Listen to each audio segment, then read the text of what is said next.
Last building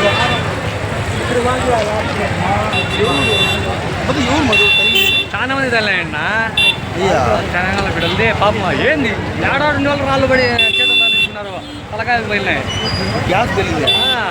ఒక మంట వచ్చినట్టు చూసిన వాళ్ళు కూడా చెప్తున్నది ఏంటంటే ఒక మంట వచ్చింది. మంట వచ్చిన తర్వాత ఫ్యామిలీ నుంచి వాళ్ళు అందరూ బయటకు వచ్చేసి పక్కన ఉన్న వాళ్ళని పిలవడము, పక్కన ఈ కన్స్ట్రక్షన్ యాక్టివిటీస్ జరుగుతుంది. కన్స్ట్రక్షన్ యాక్టివిటీస్లో పాల్గొన్నవాడు రోడ్డులో ఉన్న వాళ్ళందరూ కూడా ఆ మంటని ఆపడానికి కోసం వచ్చిన టైంలో బ్లాస్టింగ్ జరిగినట్టు చూసిన వాళ్ళు చెప్తున్నారు.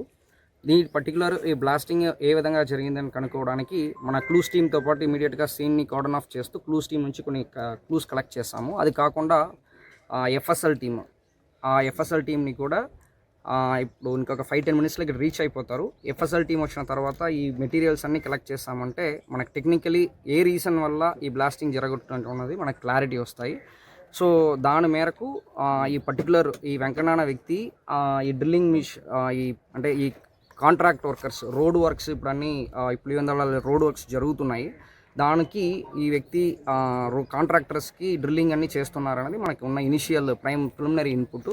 వీళ్ళ మేరకు ఫర్దర్గా ఇన్వెస్టిగేట్ చేస్తూ ఒక ఈవినింగ్ అప్పుడు మనకి ఇంకా క్లియర్ కట్ పిక్చర్ వస్తాయి. వచ్చిన తర్వాత వాళ్ళు దీనికి బాధ్యత ఉన్నారంటే వాళ్ళపైన కూడా కేసు రిజిస్టర్ చేస్తాం. కుమ్మరవాండ్లపల్లి కదిరి మండలంలో 12 గంటలు ఆ ప్రాంతంలో ఒక పేలుడు సంభవించింది. ఆ పేలుడు సంభవించడం వల్ల 4 చనిపోవడం జరిగింది అండ్ 20 మంది దాకా గాయాలు అందులో ఒక పర్సన్కి హెడ్ ఇంజురీ కూడా అయితే వెంటనే అతన్ని గవర్నమెంట్ జనరల్ హాస్పిటల్ అనంతపూర్కి పంపించడం జరిగింది. అయితే ఈ సంఘటనలో అంటే ఎవరైతే ఇల్లు అద్దెకి తీసుకుని ఉన్నారో వెంకన్న అనే అతను గత ఒక 10 ఏళ్ళ నుంచి కూడా అతను ఈ రోడ్ వర్క్స్ అగ్రికల్చర్ వర్క్స్కి సంబంధించి ఈ బ్లాస్టింగ్ పనులు చేస్తూ ఉంటారు. ఒక ట్రాక్టర్ సహాయకారంతో ఆ బ్లాస్టింగ్ వర్క్స్ చేస్తూ ఉంటారు ఆయన.